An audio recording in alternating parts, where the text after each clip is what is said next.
কোরআন যারা পড়বে তারা ভদ্র হবে, ঠিক কিনা? এজন্য যে মা বাবারা ছেলেমেয়েদেরকে ভদ্র বানাতে চান, ছেলেমেয়েদেরকে এই একটা বই পড়ায় দিবেন, বইটার নাম। এজন্য আমি সবসময় বলি, teach your children the Holi Quran. The Holi Quran will teach your children everything in the world.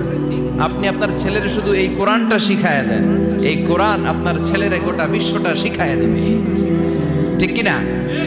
কারণ কোরআন পড়লে আপনার ছেলে ভদ্র হবে, মার্জিত হবে, সুশিক্ষিত হবে। কারণ কোরআনের প্রথম কথাই হচ্ছে পড়ো। কোরআনের প্রথম কথা কি? মুসলমানদের না পড়ে উপায় আছে? কথা বলেন। আপনার যখন মন ভালো থাকবে আপনি পড়বেন, আপনার মন খারাপ তখনও পড়বেন।